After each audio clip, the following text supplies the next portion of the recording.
Africa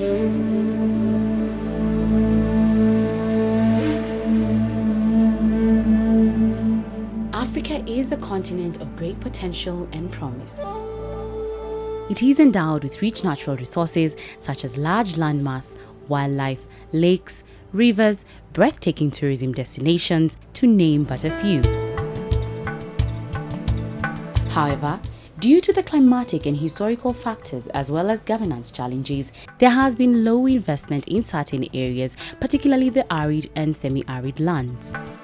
The IGAD region comprises of 8 member states and covers about 5.2 million square kilometers, of which about 70% is classified as arid and semi-arid. The region is further characterized by recurrent droughts and unpredictable rainfall patterns, receiving less than 600 millimeters of rainfall annually. Over the years, the droughts have been increasing in severity, frequency, and their impacts on the affected communities.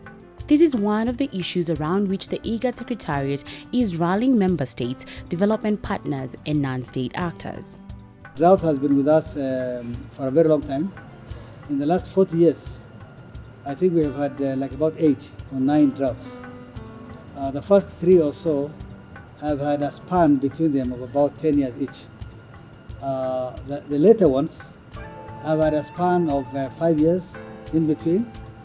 Then that span got reduced to like about 2 years. Now it is so cyclic, it is perennial. In 2011, as part of this gloomy trend, the IGAD region experienced the worst drought in many years, which claimed hundreds of lives in Djibouti, Ethiopia, Kenya, Somalia, and Sudan. The consequences were felt across the region and beyond. In 2011, the drought was rough. Millions of livestock died. They were killed by lack of water and pasture. There was famine in many parts of that region, many countries, and hundreds of people fled the area from the drought. It was very rough indeed.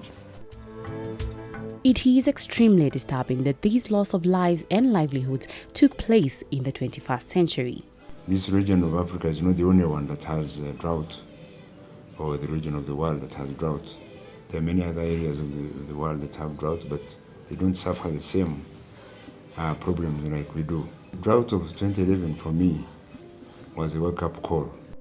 With determination to address the devastating phenomenon of recurrent droughts and related environmental concerns in a sustainable manner, the heads of state and government of the IGAD region convened a summit in Nairobi in September 2011, which called for the urgent introduction of strategies, policies, and programs. Our heads of states made a political declaration, and they said drought shall never turn into famine again in the Horn of Africa. And they bestowed the responsibility of operationalizing that decision on the IGAD Secretariat.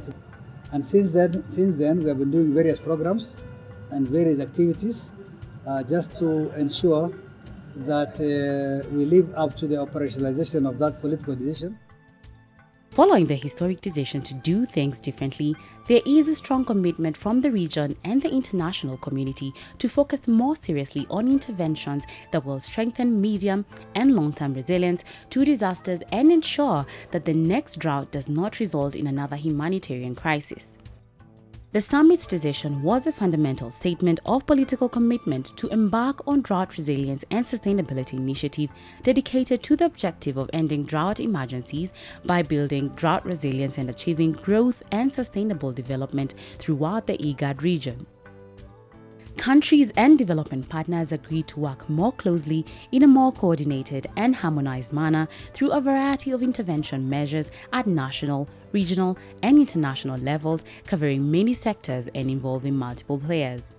IGAD is leading a very strong and intensive advocacy to mobilize all the stakeholders, member states, UN agencies, international community all over, non-state actors, to mobilize all these actors in favor of the implementation of this initiative. Following an inclusive and participatory process, IGAD developed a strategy known as Drought, Disaster Resilience and Sustainability Initiative, IDRISI.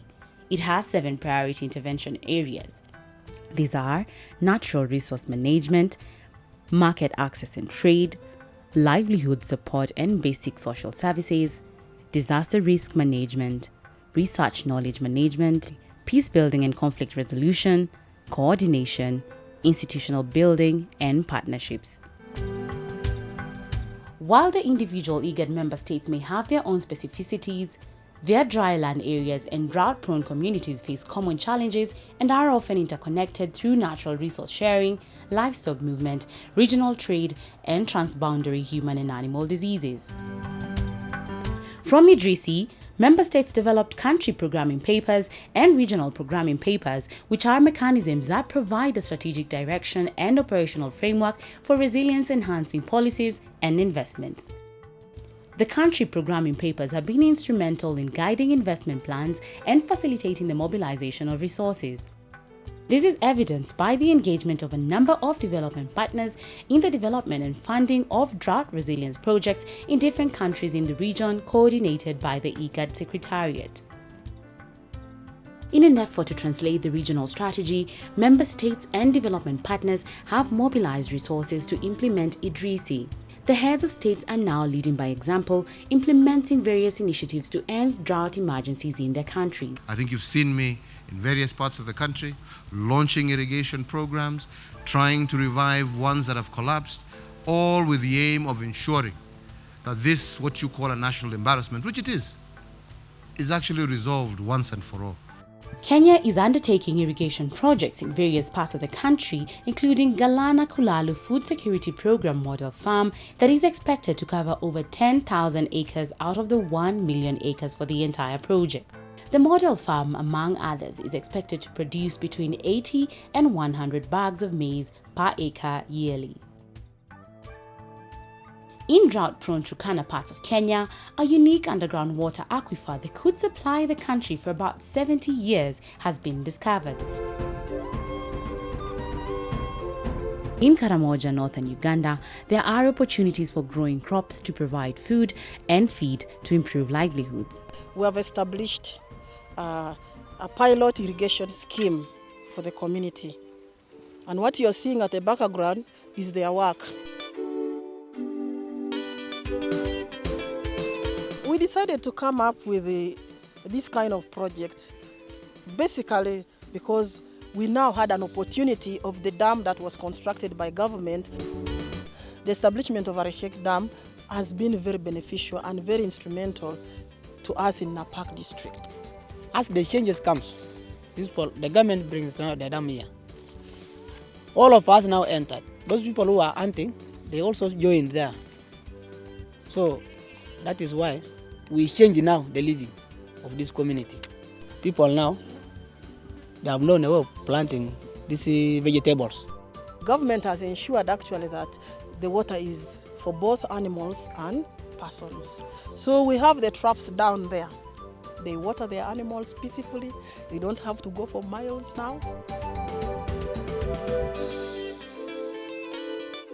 In Ethiopia, the government and development partners invested billions of dollars in the Productive Safety Net program to shift millions of chronically food insecure rural people from recurrent emergency food aid to a more secure and predictable and largely cash-based form of social protection. The government is also working with several development partners to ensure her citizens are more resilient to shocks by linking smallholder farmers to school feeding. They provide access to seeds, planting materials, and access to loans from microfinance institutions. The produce is then bought from the farmers through cooperative unions to feed school children.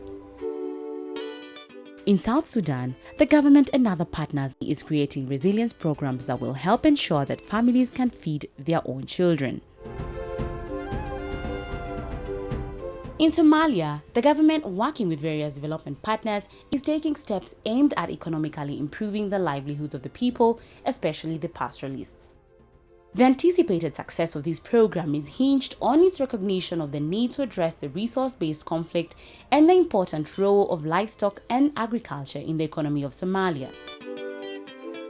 Several UN agencies and other international non-governmental organizations are implementing food in exchange for work programs, helping communities to tackle issues such as sanitation while constructing dams and wells to ensure access to water.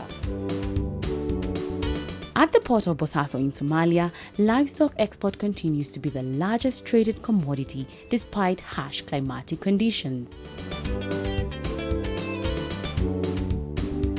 Some important lessons could be learned from several private enterprises across the Horn of Africa that are taking up initiatives that were considered a reserve of governments by providing the much-needed preventive livestock vaccinations as opposed to waiting for an outbreak. Sidai Africa, a social enterprise operating in the pastoral communities of Kenya, is one such organization.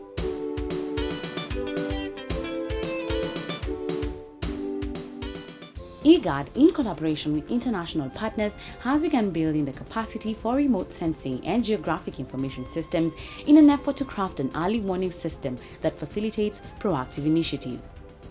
Disaster risk reduction, in my opinion, is a process of minimizing the harmful effects of hazards such as earthquakes, floods, and droughts. For the case of droughts, it's an onset disaster, meaning you know about it way before it happens. And I think it is important for IGAD to focus on disaster risk reduction because it saves lives and minimizes the loss of property. By being prepared, we're able to mitigate some of these hazards.